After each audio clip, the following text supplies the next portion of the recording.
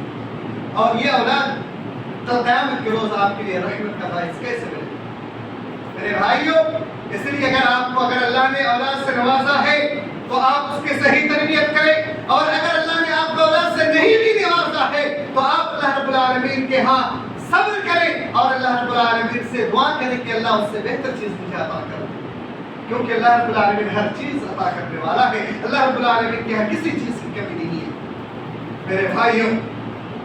اسی طریقے سے ایک انسان، ایک مومن کے اوپر جب ظلم ہوتا ہے تو اس کے اندر جنت کا شوق بڑھ جاتا ہے، لیکن ایک فاجر انسان کے ساتھ جب ظلم ہوتا ہے تو اس کے ساتھ جنت کا شوق نہیں بڑھتا، وہ لوگوں کے سامنے در بدر بھٹکنے کی کوشش کرتا ہے، وہ لوگوں کے سامنے اپنی حاجتیں رکھتا ہے کہ مجھے فلاں انسان نے مارا ہے، مجھے فلاں انسان نے مجھ پر ظلم کیا ہے، فلاں انسان نے میرے اوپر بہت زیادہ زیادتی کی ہے، وہ لوگوں کے سامنے در بدر بھٹکتا رہتا ہے۔ لیکن ایک انسان اگر اللہ رب العالمین کی عبادت بھی کرتا ہے، اللہ پر بھروسہ بھی کرتا ہے، اور اگر کوئی آزمائش ہوتی ہے تو جنت کا اس کا شوق بڑھ جاتا ہے۔ صحیح مسلم کی ایک روایت ہے، حضرت انس بن مالک رضی اللہ تعالی عنہ بیان فرماتے ہیں کہ قیامت کے روز دو ایسے شخص کو لایا جائے گا، دو ایسے شخص کو لایا جائے گا جس میں سے ایک شخص دنیا میں بڑی عیش و عشرت کی ہوں گی اور پھر اس کی مقدر جہنم ہوگی، اور ایک ایسے شخص کو لایا جائے گا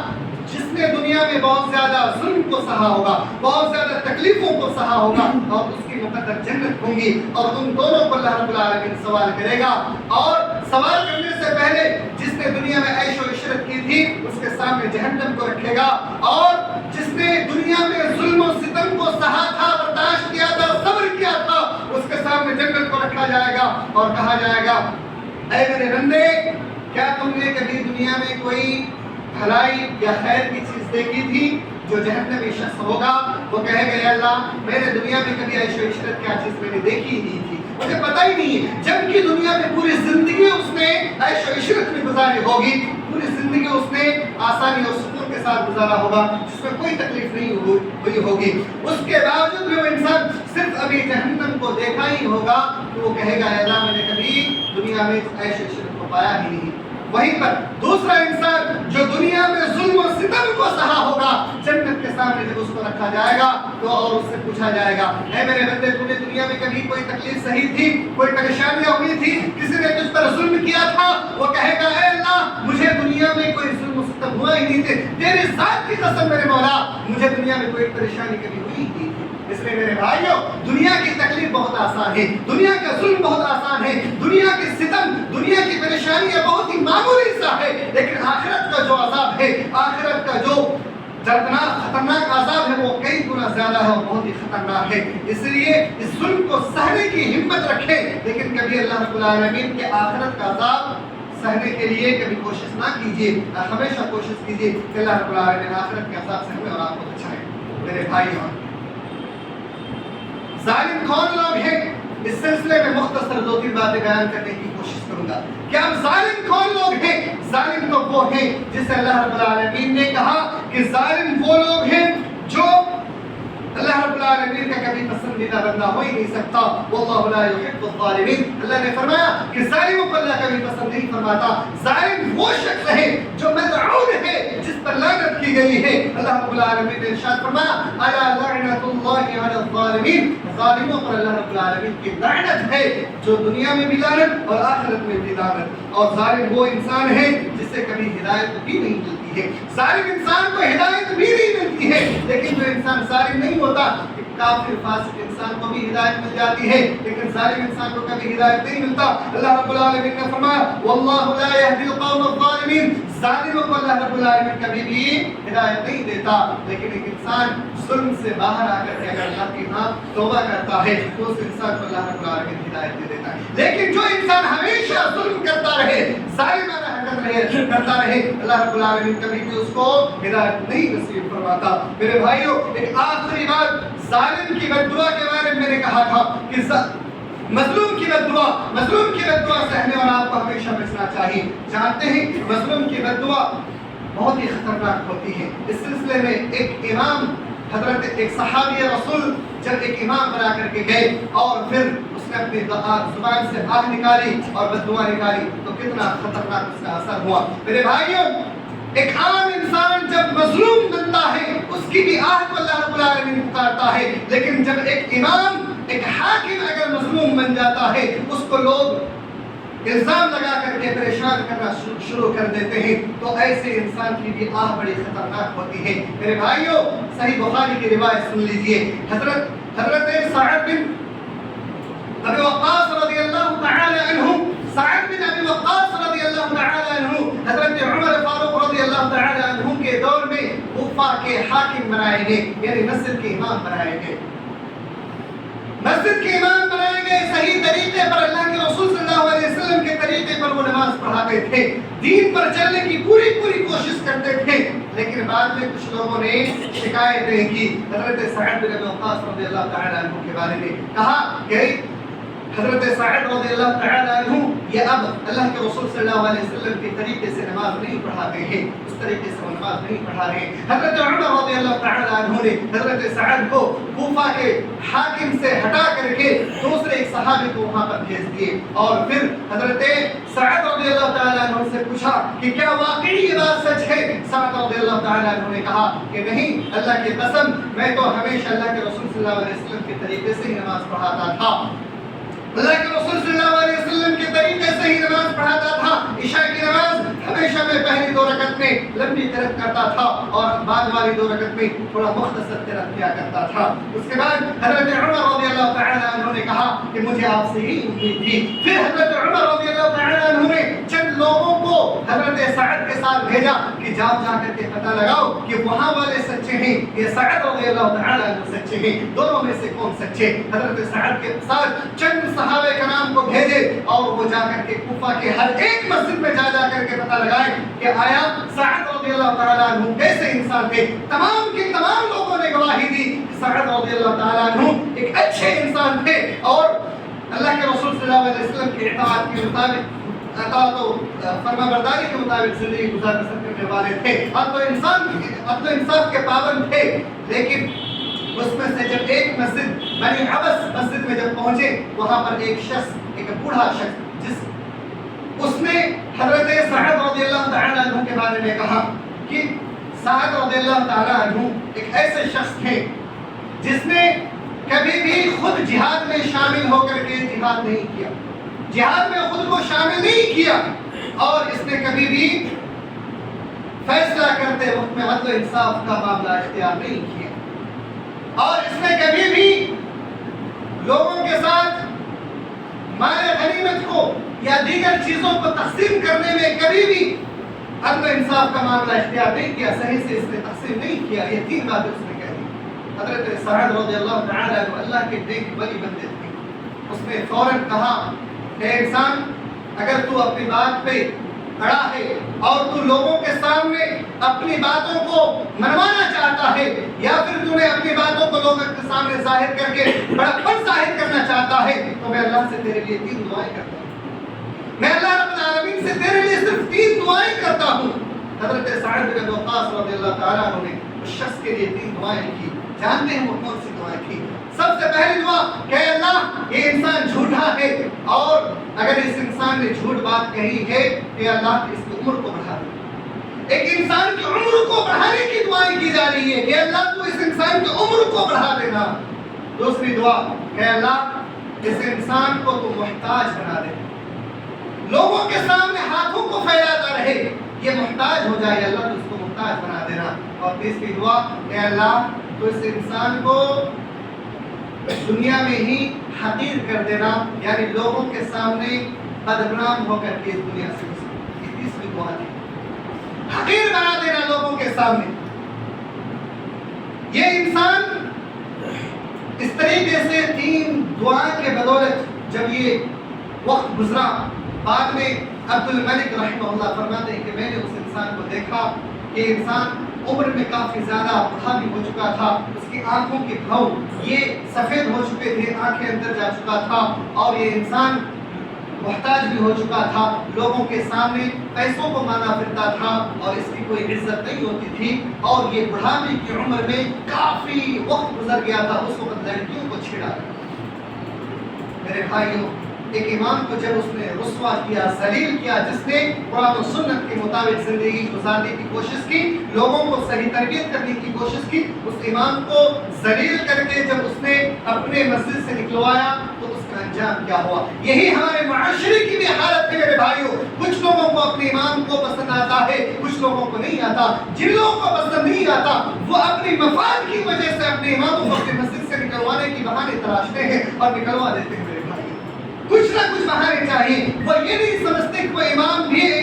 اللہ رب العالمین کا بندہ ہے، وہ بھی انسان ہے، اس کو بھی حاجتوں کی ضرورت ہوتی ہے۔ کبھی اس امام کی خیر خواہی نہیں کرتے، کبھی اس امام کو اپنے گھر پہ دعوت میں نہیں بلاتے، کبھی اس امام سے یہ نہیں پوچھتے کہ آپ کی طبیعت کیسی ہے، آپ کے گھر چولہا جلا یا نہیں، اور پھر اس سے مختصر سیلری دینے کے بعد جب کوئی کمی بیشی اس کے اندر پائی جاتی ہے تو فوراً اس کو نکالنے کی بات آ جاتی ہے میرے بھائی۔ اس لیے اگر وہ امام قرآن و سنت کے مطابق زندگی گزار رہا ہے اور پھر وہ انسان ہونے کے ناطے کوئی خطا ہو جاتی اس سے، تو میرے بھائیوں اس خطا کو نظر انداز کرتے ہوئے اپنی طرح اسے بھی اپنی دینی بھائی سمجھ کر کے اس کی بھی حمایت کرنے کی کوشش کیجیے اور اسے بھی ساتھ میں لے کر کے چلنے کی کوشش کیجیے۔ اگر آپ نے اس کا ساتھ نہیں دیا تو بھلا بتائیے کہ کون اس کا ساتھ دے گا؟ اپنے امام کی اگر آپ نے قدر نہیں کی تو کیا کوئی دوسرا انسان آ کر کے قدر کریں گے؟ کوئی انسان قدر کرنے والا نہیں ہوگا۔ اس لیے میرے بھائیوں، آپ کے امام، آپ کے حاکم اگر اچھے ہیں تو اس کی قدر کرنے کی کوشش کیجیے اور اس کی بددعا سے